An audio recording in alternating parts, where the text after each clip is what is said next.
Bem-aventurados os aflitos, justiça das aflições. As compensações que Jesus promete aos aflitos da terra somente podem realizar-se na vida futura. Sem a certeza do futuro, estes ensinamentos morais seriam um contrassenso, ou, bem mais do que isso, seriam uma enganação. Mesmo com essa certeza, fica difícil de se entender a utilidade do sofrimento para ser feliz. Disse que é para ter mais mérito. Mas então surge a pergunta: por que uns sofrem mais do que os outros? Por que uns nascem na miséria e outros na riqueza, sem nada terem feito para justificar essa posição? Por que para uns nada dá certo, enquanto para outros tudo parece sorrir? E o que ainda fica mais difícil de entender é ver os bens e os males tão desigualmente divididos entre viciosos e virtuosos, e ver os bons sofrerem ao lado dos maus que prosperam. A fé no futuro pode consolar e proporcionar paciência, mas não explica essas desigualdades que parecem desmentir a justiça de Deus. Entretanto, desde que se admita a existência de Deus, só se pode concebê-lo em suas perfeições infinitas. Ele deve ser todo-poderoso, todo justiça, todo bondade, sem o que não seria Deus.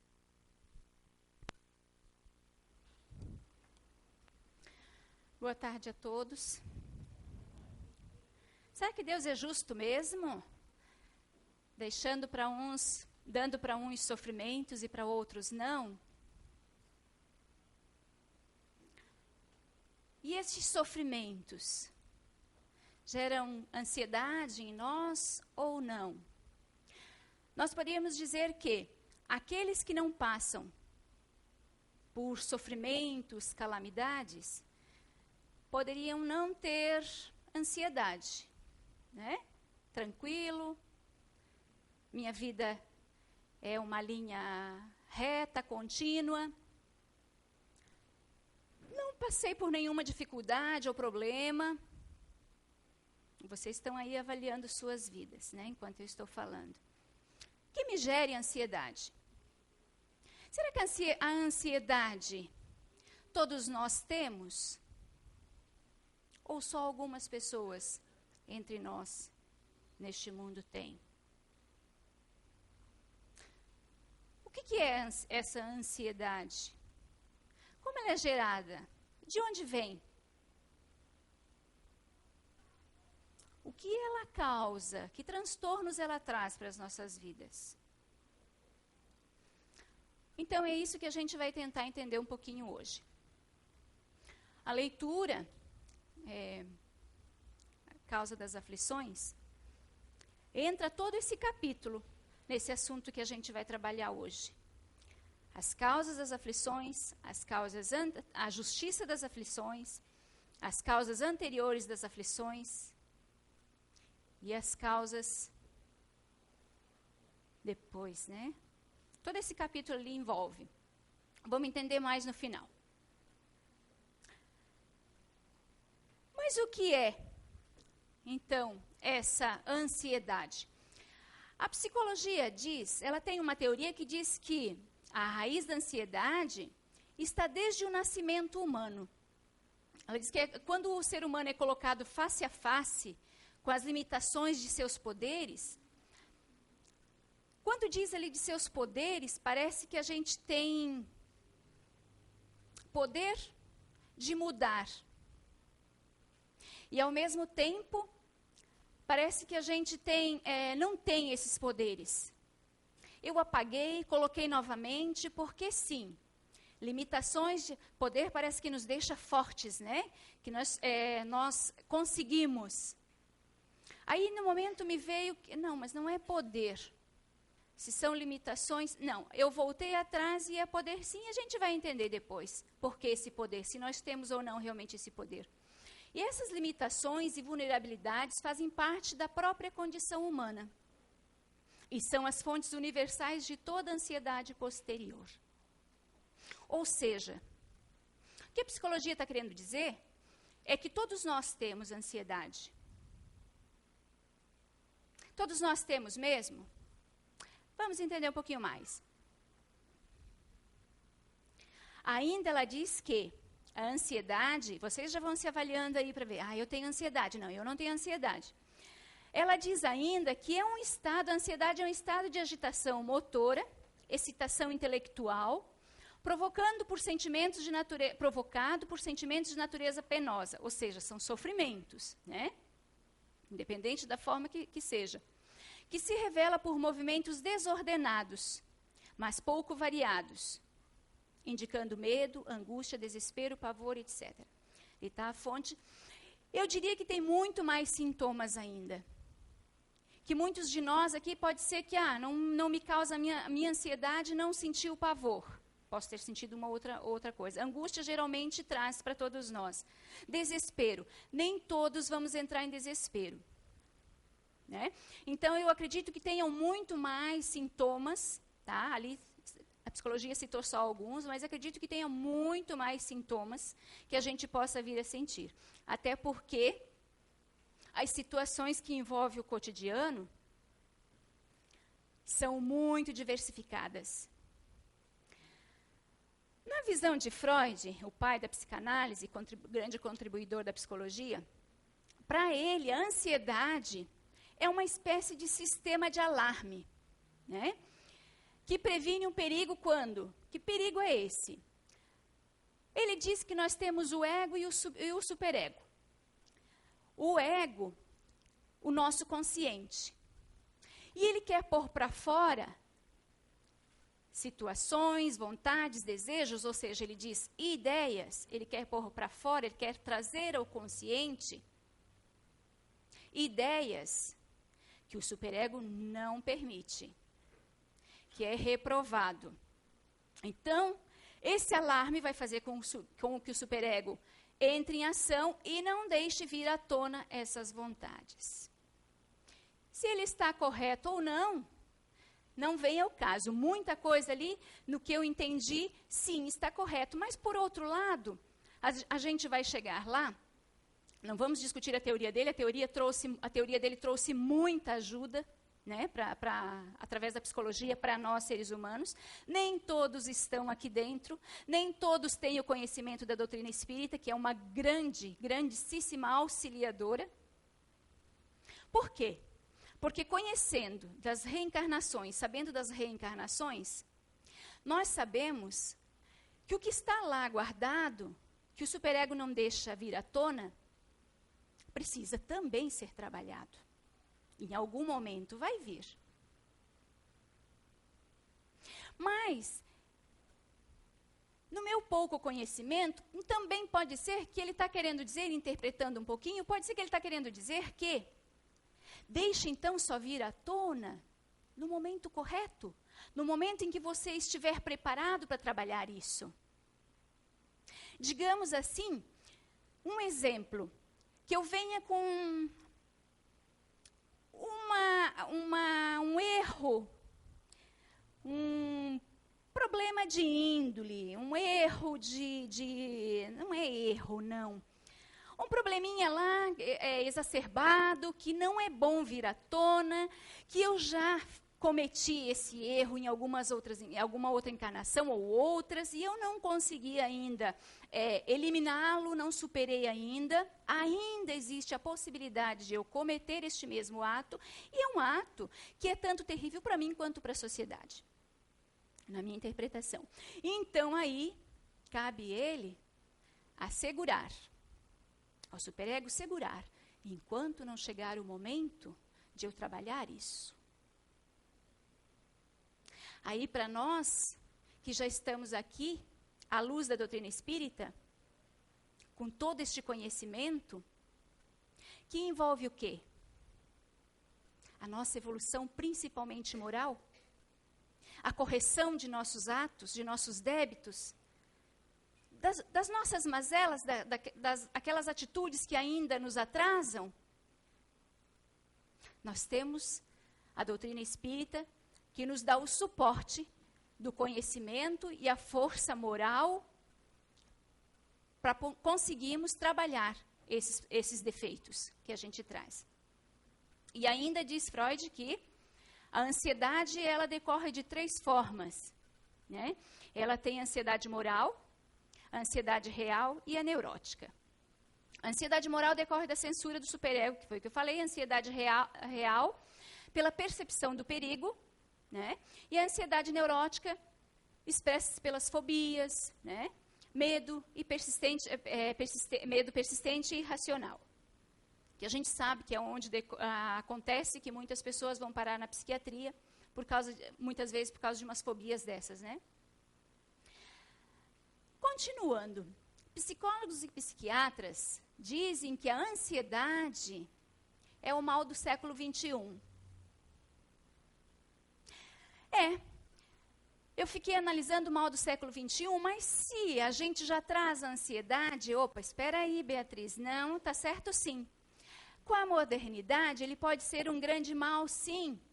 Não significa, é tanto que nós já o temos, não é que ele cresceu, ele nasceu aqui, ele cresceu aqui. Com a correria, é tanto que diz ali, ansiedade é quando faltam sempre muitos minutos para o que quer que seja. Quantos de vocês aqui até conseguem em 1 minuto fazer muita coisa, enquanto que outros de nós, vejam o grau da ansiedade, enquanto que outros de nós, 1 minuto é pouco tempo, não dá tempo de eu fazer isso ou aquilo. Então, eu tenho o meu modo de ser, o meu modo de agir, enquanto que o outro tem uma outra forma de ser e de agir e de ver a vida. Aquele muito mais rápido, para ontem, enquanto que o outro, calma, dá tempo, para que tanto estresse? Né? Assim somos nós. Por aí vocês já conseguem perceber o grau de ansiedade. Quando os psiquiatras e psicólogos falam do mal do século XXI, olha só, na correria do nosso dia a dia, nós temos as atribulações que nos envolvem. As pessoas, as relações, o tempo que é curto, as preocupações, o trabalho, crenças, né? Porque muitos discutem as crenças. Muitos de nós aqui no planeta, a minha religião é que está certa e eu entro em debate e, daquele vocês, ninguém estão certos. Eu é que estou certa e eu que estou no caminho certo. O meu Deus é que é o verdadeiro. Tem disso, então? Sim. As crenças também nos trazem muitas ansiedades, muitas tribulações.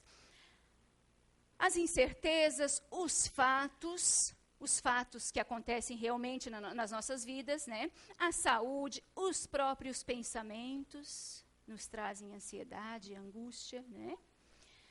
Os fracassos, os sentimentos, ou seja, tudo está à nossa volta. Todas essas questões estão inseridas no nosso mundo. E todas essas questões, todos nós, independente do grau de ansiedade, temos que trabalhar e temos que acertar. Por quê? O motivo de estarmos aqui é a nossa evolução moral, intelectual, espiritual. Né? Então, nós precisamos acertar todos esses quesitos. Mas será que nós conseguiremos nesta atual encarnação? Dificilmente, né? Dificilmente. Tomara a Deus que a gente consiga a maioria desses quesitos a gente vencer, né? Aí já é um passo grandioso na nossa evolução e que a gente venha menos vezes, né? Que a gente precise voltar menos vezes. Não que esse mundo, ainda bem, né? Graças a Jesus, o governador da terra, criou este orbe para nos receber, para dar a oportunidade de a gente vir aqui acertar, porque seria para nós, para esses espíritos aqui encarnados, só através desta matéria, deste tipo de matéria, nós conseguiremos acertar os erros cometidos. Só através dessa matéria nós conseguimos compreender a questão moral, compreender as questões intelectuais que envolvem a nossa evolução, né? Mas quem sabe, né? O bom seria se a gente conseguisse, através das provações ou das provas que a gente venha passar aqui, ou até mesmo da quitação dos nossos débitos, né? Que a gente consiga dar um pulo bem grande nesta evolução ainda, para que a gente logo alcance um orbe mais avançado, né? Mais evoluído. Então, ainda temos alguns sintomas, né, físicos e psíquicos, citados pela psicologia, né, o que provavelmente alguns de nós, da mesma forma que eu falei anterior, vamos sentir outras coisas, além destas daqui, ou de repente uma ou outra, né? Os físicos são, a princípio, dores no peito, dor de cabeça, formigamento, tontura, palpitações, alterações gastrointestinais, entre outros.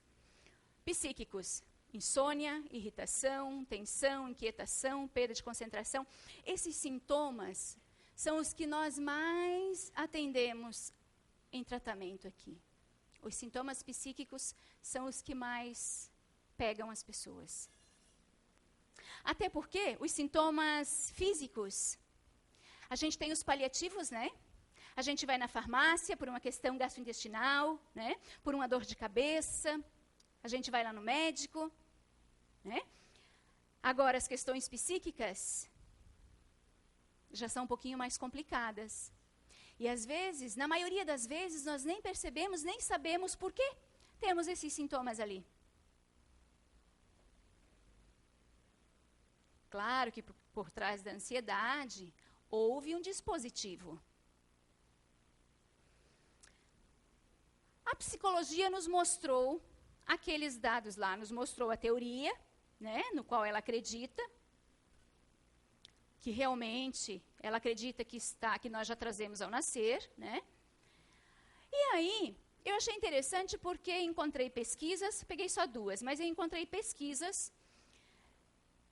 Esta aqui, o nome da pesquisa é A Mente Ignácia Ansiosa, que diz que desde 1988, estudos pioneiros das universidades de Harvard e de Maryland, nos Estados Unidos, indicam que a ansiedade é uma característica inata do cérebro. Como? Então, lá em 1988, esses cientistas, eles foram pegando 500 crianças recém-nascidas, alguns meses ali, e foram acompanhando. A pesquisa eu peguei nós estamos, dão 24 anos, elas estariam, a pesquisa, quando eu peguei, estariam com 21 anos de idade, então são mais 3 anos até hoje. Até ali, a pesquisa indicava que realmente estas crianças, ao nascer, elas já demonstravam ou sim ou não a ansiedade. O não é o grau. Todas elas com ansiedade, sim. Mas o grau, a diferença era o grau de ansiedade. E eles dizem que era nítido, muito nítido ver, assistir uma criança super ansiosa, agir já desde bebezinho. Mostrar as suas vontades, os seus quereres, através de suas atitudes, a ansiedade. Enquanto que outros, mais calmo, dentro das suas necessidades, eles mostravam o grau de ansiedade que tinham. Ou seja, todos com ansiedade. Aí também, a Universidade de Toronto, no Canadá, ela fez uma pesquisa sobre a ansiedade, mas relacionado com a fé. O que a fé tem a ver com a ansiedade? A fé pode curar a ansiedade? Sim. E não. Por si só, até porque fé sem ação é fé morta. A gente já ouviu tanto falar disso, né? A fé, sim. Ali também houve uma pesquisa entre pessoas, agora eu não me recordo a quantidade de pessoas, de várias crenças, muçulmanos, budistas, várias crenças, inclusive ateus. Foi publicada nessa revista ali, Física e Ciência. Então, nessa pesquisa, constatou-se que as pessoas que tinham ansiedade, todas elas, tá? Aquelas que mais tinham fé em Deus, menos ansiedade mostrava. Mas por que isso? Vamos vir à luz da doutrina espírita? Porque se eu acredito em Deus, se eu sei que tem alguém mais poderoso, que não me abandona, que me deu a vida, que me colocou aqui, principalmente, olha gente, principalmente nós, com uma doutrina tão esclarecedora, com uma doutrina científica,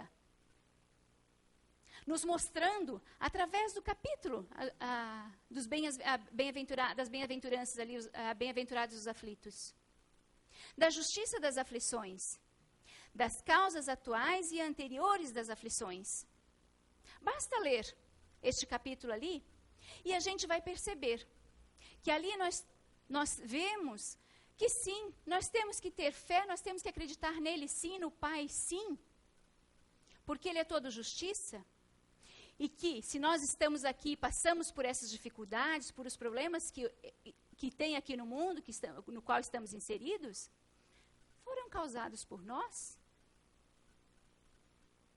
Ele não nos colocou aqui para sofrer as amarguras, os problemas que aqui estão, porque ele está nos castigando, de forma alguma.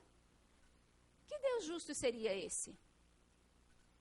Ele fez as leis imutáveis, iguais para todos nós, mas você sofre menos que eu.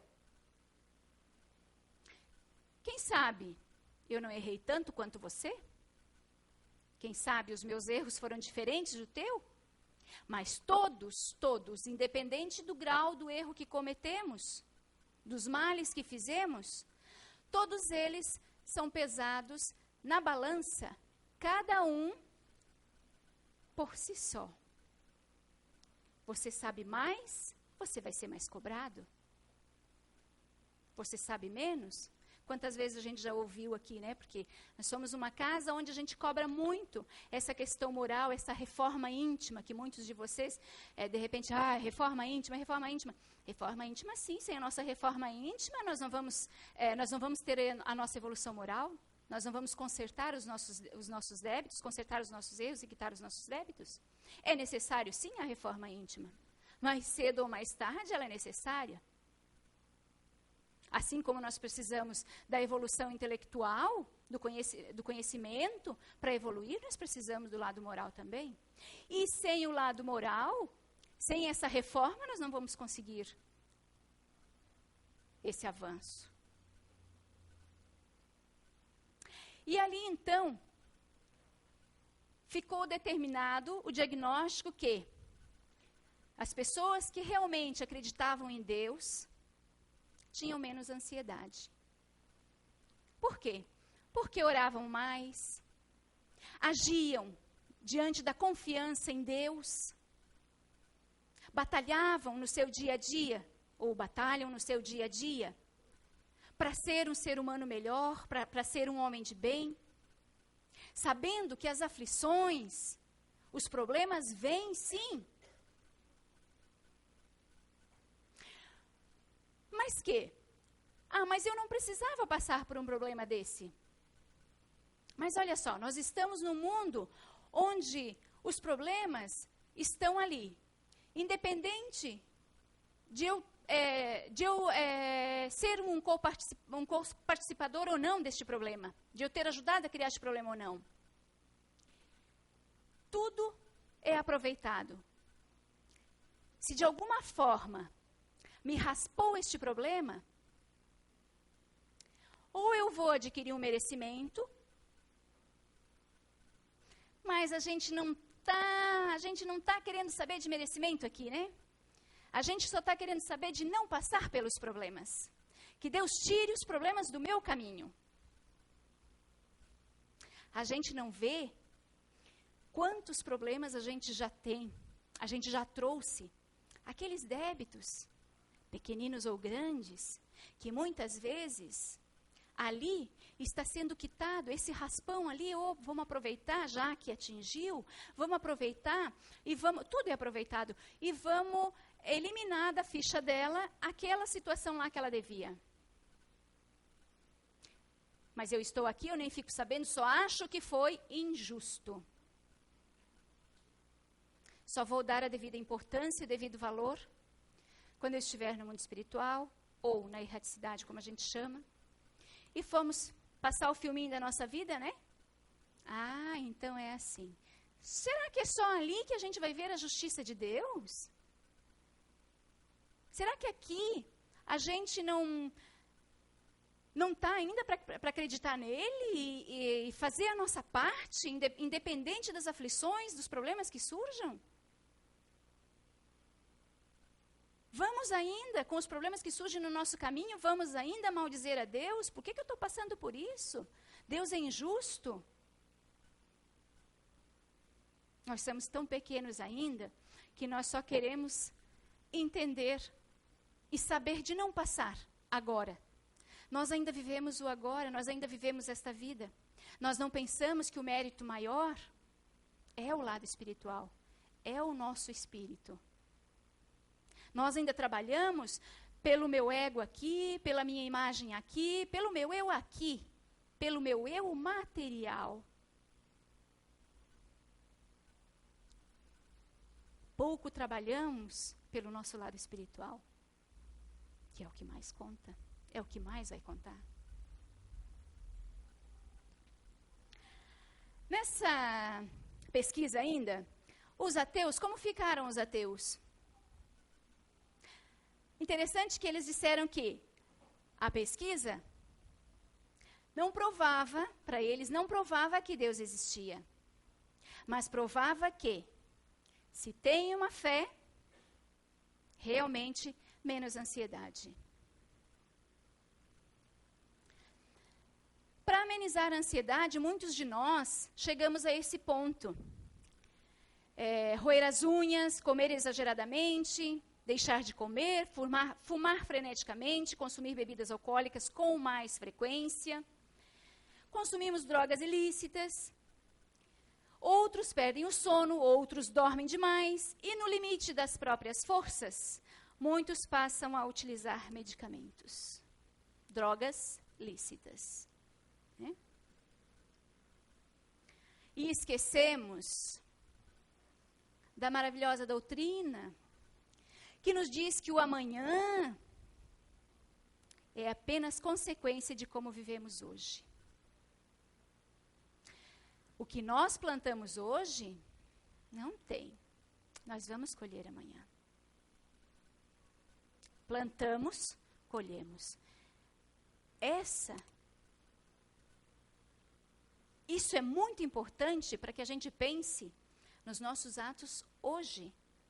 Para que a gente viva o dia de hoje. O dia de amanhã virá de qualquer forma.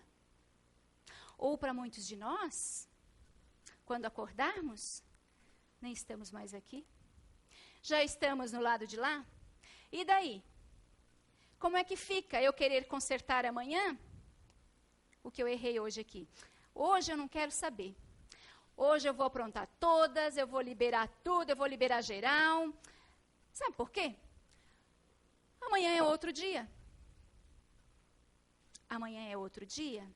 E aí, eu tenho que, só por causa de hoje, eu tenho que voltar numa nova encarnação, numa outra encarnação, para consertar os erros cometidos hoje. O que eu poderia ter feito ao acordar, principalmente com os esclarecimentos que nós já temos, com o conhecimento que nós já temos, ao acordar, eu poderia pensar, o que fazer hoje da minha vida? Vou tentar, pelo menos hoje, ser um homem de bem. Vou pelo menos tentar.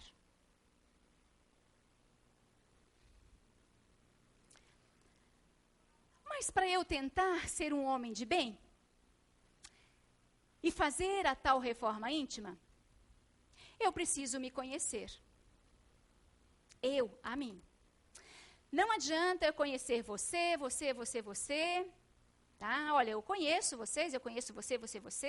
Eu sei dos erros que vocês cometem, eu sei das imperfeições que vocês têm.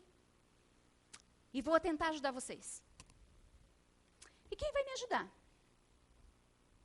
Ou vocês vão responder por mim depois? Não, gente. Eu vou responder por mim. Diante do Pai, eu vou responder por mim. Por quê por mim? Parece uma questão egoísta, mas a doutrina espírita não prega a caridade, a fraternidade? Sim. Se eu responder por mim, se eu respondo por mim, se eu me corrigir, se eu me conhecer, para eu me corrigir, para você fazer uma reforma de uma casa, você precisa conhecê-la. Toda a estrutura e cômodo por cômodo. Senão, você não vai conseguir reformar esta casa. Não é? Você precisa saber o que precisa para essa reforma. Que material precisa para essa reforma. Então, por isso a gente precisa se conhecer. Me conhecendo, eu sei dos erros, daquilo que eu sou capaz. Do que há de mal em mim, do que há de errado em mim e do que há de bom também, quando eu me conheço. E se eu tento me corrigir desde cedo, vamos acordar de manhã e tentar ser um homem de bem. Mas quando eu digo homem de bem, não é ser um homem de bem para os outros. Mas como não? É que se eu for um homem de bem comigo, agindo corretamente, isso vai repercutir para quem estiver ao meu redor, para com os outros, porque eu vou estar tentando agir corretamente. E aí eu estou ajudando sim todos vocês. Porque eu estou contribuindo, fazendo a minha parte, para que nós cheguemos à fraternidade. Cada um fazendo a sua reforma, cada um corrigindo os seus erros, de repente não há mais erro.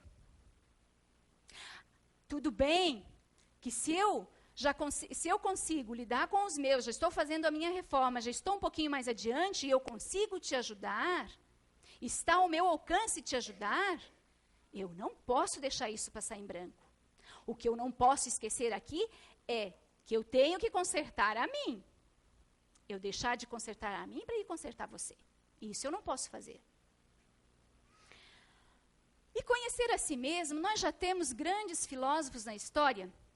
E olha que eu coloquei só alguns aqui. Nós temos Sócrates, que já dizia lá em 399 a.C., que era necessário, esse grande filósofo grego, ele dizia que era necessário conhecer a si mesmo. Depois veio Platão, que também seguiu a mesma linha. É necessário conhecer a si mesmo. Inclusive, já, lá nessa época, no pórtico do templo de Delfos, na Grécia, essa frase já estava lá, inscrita. Conhece-te a ti mesmo. Então, conhecer a si mesmo não é uma filosofia de ontem. É uma filosofia de sempre. Desde que nós existimos. Depois, mais na atualidade, nós temos Paul MacLean, que também, no conhecimento, esses são grandes pesquisadores, cientistas do comportamento humano. Um deles, Paul MacLean. Depois também nós temos, antes, né? Mas nós temos, eu coloquei esse depois porque eu gosto mais dessa teoria aqui, né? George Ivanovich Gurdjieff, ele foi considerado por aqueles que o conheceram como incomparável despertador de homens.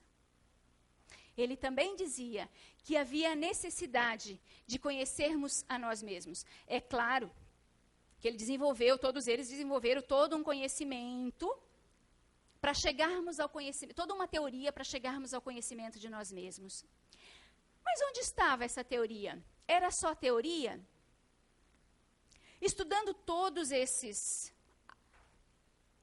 e outros, como eu falei para vocês que tem também, eu cito esses porque do meu conhecimento são os que mais me chamam a atenção, são os que mais eu compreendo e estudo. Então vem José Fernando Araújo, cientista, grande cientista do comportamento humano, que estudando todos esses filósofos anteriores, cada um com a sua contribuição para a sua época, José Fernando costuma dizer que o que ele traz, que a gente acha, quem conhece o conhecimento que ele nos passa aqui, quem já teve a oportunidade, ou eu já diria mais o privilégio de conhecer, ele costuma dizer, vocês sabem, já ouviram ele costuma dizer que ele só tem um pouquinho deste conhecimento que ele está deixando aqui, que muitos virão, outros cientistas virão com muito mais conhecimento. Eu, particularmente, chego em determinados momentos, acompanho esse trabalho há muito tempo, chega em determinados momentos que eu penso assim, meu Deus, ainda tem mais? Pensei que isso era tudo. Ele já acha que é pouco, né? Que vem muito mais pela frente ainda com outros cientistas desenvolvendo depois dele, mostrando para a gente como nós somos, como trabalhar a nós.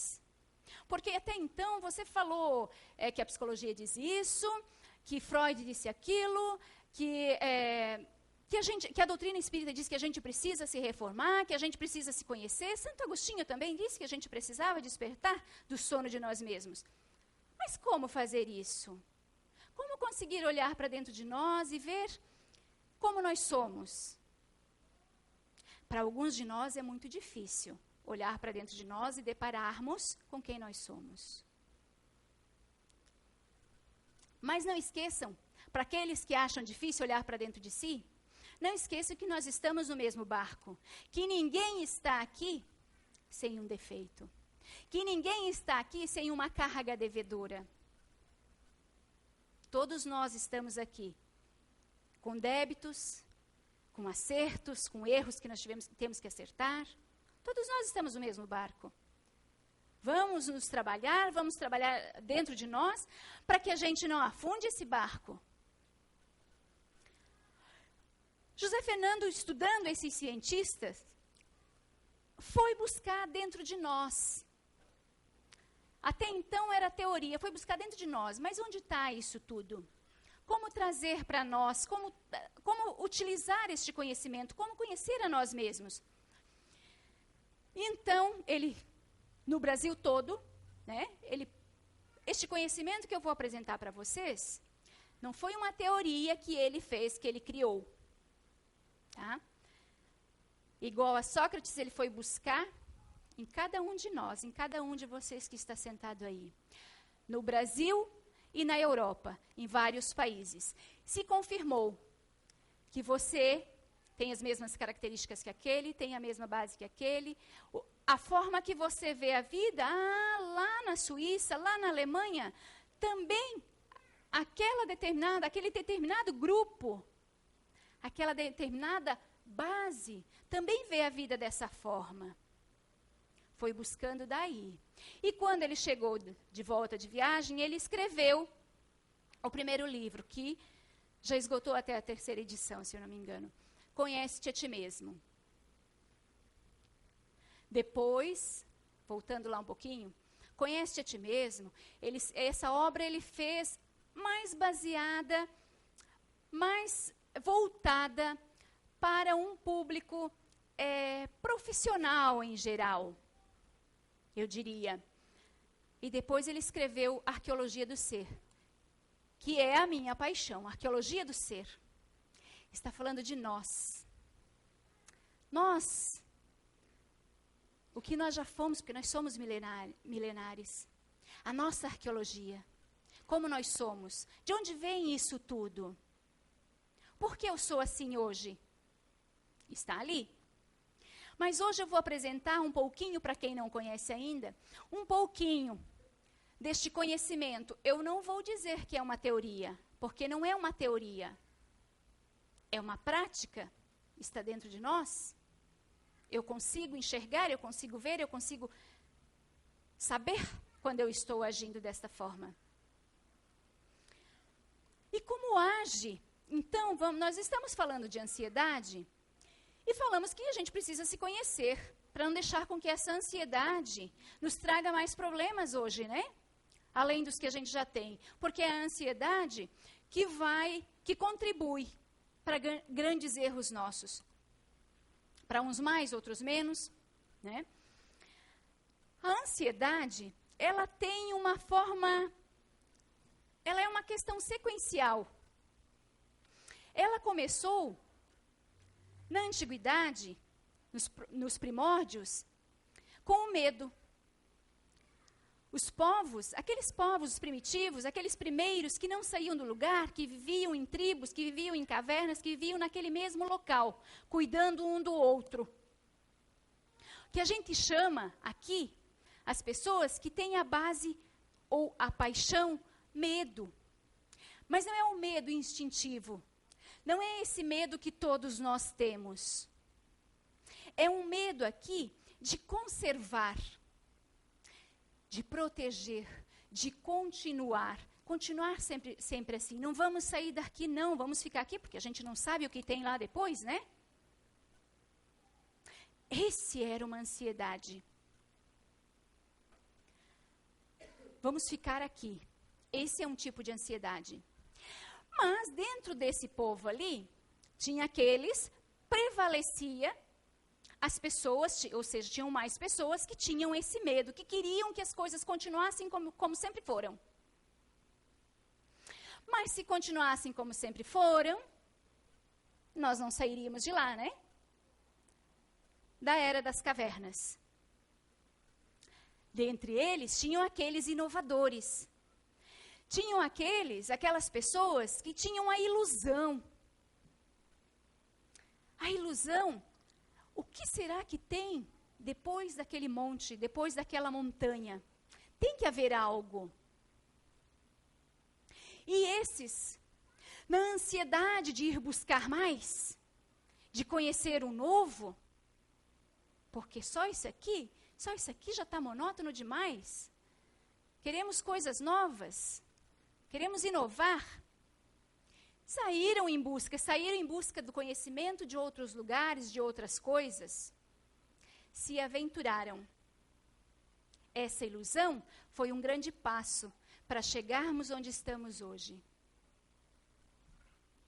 Aí, neste momento, eu gostaria que muitas pessoas que já conhecem o que a gente chama aqui de grupo de inteligência, que você pertence a esse grupo de inteligência, eu falo isso porque eu ouço muito, eu não gosto de ser deste grupo. Papai do céu deixou, isso está na natureza. Papai do céu deixou cada um destes, e eu estou inserida, eu não sou este ou aquele. Eu sou, então, aquele lá de guarda-chuvinha, que a gente tem um apelido de legalista. Eu sou aquele lá? Não, eu não sou. Eu sou a Beatriz. O meu espírito. Tá? Eu sou eu.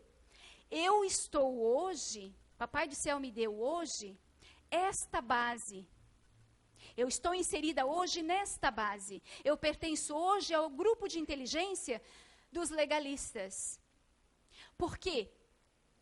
Papai do Céu viu que era o que mais condizia com o que eu pré-agendei lá para vir aqui resgatar. É o que mais vai me ajudar a consertar os meus erros, é o que mais vai me ajudar a alavancar a minha evolução. Então, quando a gente fala na ilusão daquelas pessoas, dos primitivos que se aventuraram, eu gostaria que essas pessoas que já se conhecem e pertencem a este grupo, pensassem, e que pensam, porque eu já ouvi muito disso, eu não gosto de ser dessa base, eu não quero ser o inteligente multifaces que a gente chama. Por que multifaces? Porque tem uma super adaptabilidade, se adapta em qualquer ambiente, tranquilamente, tem jogo de cintura, sabe como agir em cada momento. O que muitos de nós não temos, e muitos de nós muitas vezes pecamos por isso, né? Erramos por isso. Então, que eles pensem bem, quando pensarem em dizer que não gosta desta base. É o que melhor lhe cabe. É graças a vocês, inteligentes multifaces, que nós conseguimos chegar onde estamos hoje. Vocês deram o primeiro passo. Então, nós temos ali, buscando, então, em nós, na natureza, José Fernando descobriu, então, que nós pertencemos a 3 grupos, 3 núcleos. Isso todos os outros, tá? Eu não coloquei aqui cada teoria, porque meu tempo já está esgotando. Cada teoria que cada um, Sócrates, Platão, todos os outros, buscaram. Eu só coloquei que eles foram pesquisadores e chegaram a um determinador comum de que era necessário conhecer-se a si mesmo. Tá? Nós temos, existem 3 núcleos de inteligências. Cada um de nós está inserido em um desses. Tá? Uns de nós aqui veem a vida através de uma visão, de um óculos ativo, ou seja, a prioridade é fazer, agir, terminar, executar. Outros veem a vida de uma forma teórica, analítica. Porque pensar, quando a gente fala em teoria, parece pensar. Não, pensar, todos nós pensamos. Essas pessoas, eles analisam tudo. Uns mais que outros ali. Tá? E também temos aqueles que veem a vida através de uma visão, através de um óculos emocional. Primeiro, eu vou me emocionar com a situação. Eu vou sentir. Primeiro eu vou sentir. Depois eu vou pensar. Depois eu vou agir. Uns agem primeiro, pensam depois, sentem depois. Assim somos todos nós. Por isso, muitos de vocês têm no meio da família aquele que é frio, que não se emociona com nada, que analisa, tem uma resposta analítica para a situação, e vocês ficam pensando, meu Deus, um pai ou uma mãe, esse não é meu filho, essa não pode ser minha filha. Eu me emociono de uma forma, ela nem liga para o que eu sinto. Como nos conhecer? Esta ferramenta, este conhecimento, faz com que nós vivamos melhor, convivamos melhor entre os nossos. Faz com que eu entenda melhor meu filho. Na minha casa, por exemplo, nós temos 3 núcleos. Vocês já imaginaram que conflito? Um com ansiedade acelerada, a 1000, que a gente chama inteligente e exigente, que tem a base paixão, ira.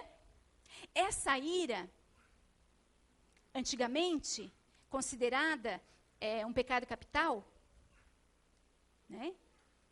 Mas que a gente vê hoje, que é um perfeccionismo. E perfeição, as pessoas assim, inseridas neste grupo, eles buscam a perfeição de tudo. E para ontem, é fazer e terminar. Mas acontece, aí se frustram, a ansiedade é enorme. Esquecem, porque saber eles sabem, que perfeição no nosso meio ainda não existe. Mas querem que os outros ajam da forma... o problema é entre nós, né? Por que o ideal nos conhecermos? Porque eu vou saber que você age dessa forma. E vou entender. Você vai saber que eu sou assim, eu vejo a vida desta forma. E você vai me entender. Isso dentro de casa.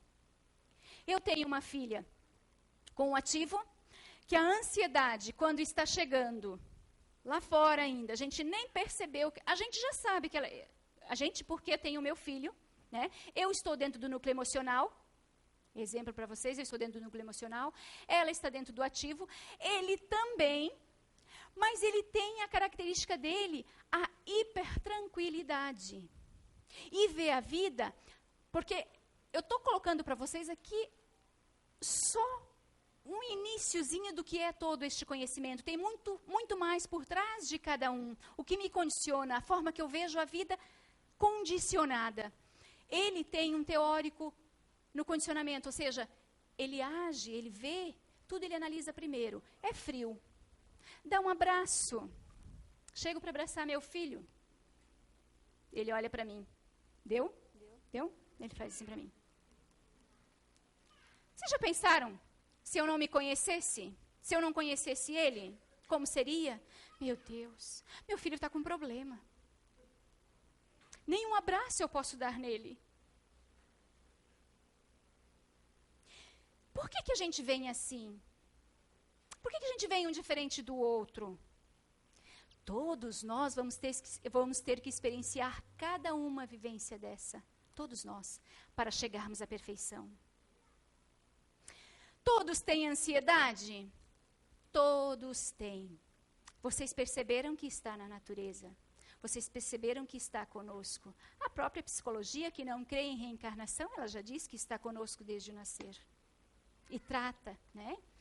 Acontece que aqui entre nós, entre as nossas personalidades, porque são as nossas personalidades, entre elas, uns têm mais, outros têm menos. Tem dois aqui que a ansiedade é exacerbada. O que acontece com eles daí? Trocam as coisas, trocam as necessidades.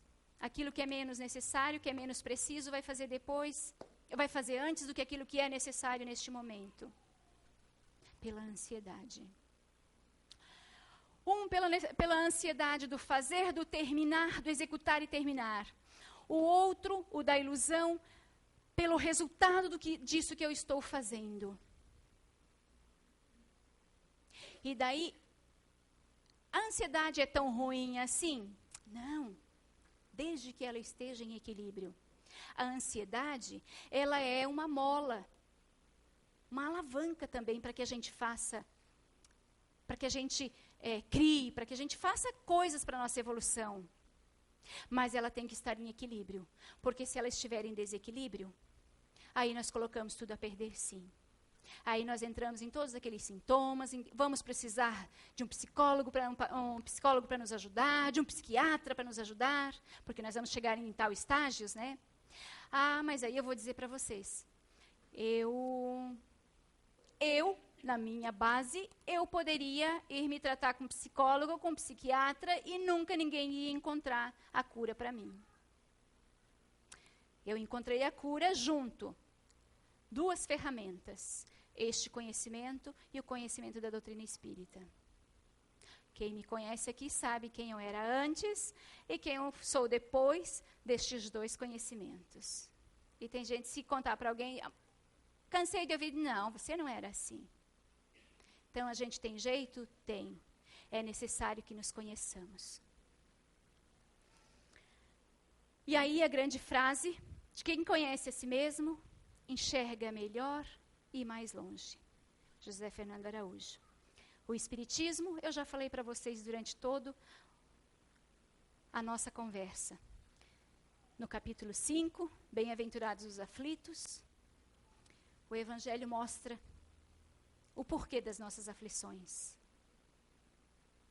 Mas não vamos deixar a ansiedade gerar angústia, gerar pânico, gerar pavor, trazer as síndromes que a gente está acostumado a ouvir e ver por aí, né? E do qual muitas pessoas chegam no centro espírita através de buscando tratamento para esses problemas. Se a gente se conhecer melhor, a gente vai saber dosar.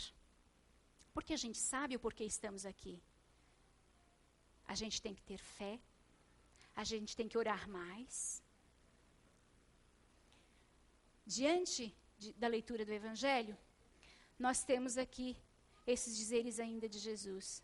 As perturbações e a ansiedade nos conduzem à oração. E a oração nos afasta da ansiedade e das perturbações. Que todos nós possamos pensar melhor a respeito do que estamos fazendo aqui, como eu sou. Vamos fazer igual Santo Agostinho, né? Santo Agostinho já dizia, e eu aprendi isso através de José Fernando, depois é que eu fui buscar onde Santo Agostinho estava dizendo, né? José Fernando já praticava isso e pratica e foi ensinando para a gente que quando chegar a noitinha e você chegar em casa do seu trabalho, das atribulações do dia a dia, faça uma retrospectiva. Antes de dormir, faça uma retrospectiva do seu dia. O que já foi, de outros dias, já foi. Do seu dia, se você fizer de cada dia, dia após dia, se você fizer essa retrospectiva e ver o quanto você errou hoje, no dia de amanhã, você não vai errar mais. Porque você vai estar corrigindo amanhã o que você errou hoje. Opa, hoje eu ainda errei naquilo e naquele outro. Amanhã, você já vai pensar quando você for cometer o erro, porque à noite você está se cobrando. A sua consciência é a melhor cobradora, é a melhor juíza de você mesmo. Aí, amanhã a gente vai errar menos. Ah, mas eu errei de novo hoje. Mas errou menos. No outro dia, quando a gente menos esperar, a gente não erra mais naquele lá.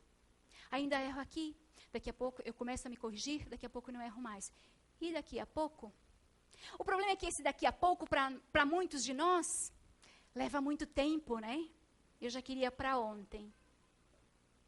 Então, pensemos bem.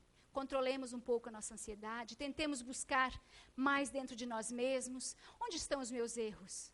Onde eu falho mais ainda? E quanto mais a gente olhar para dentro da gente, menos ansiedade, mais a gente vai conhecer, menos ansiedade vamos ter. E menos vamos errar. Que todos tenham uma boa noite. Perdão, me desculpem por ter passado da hora.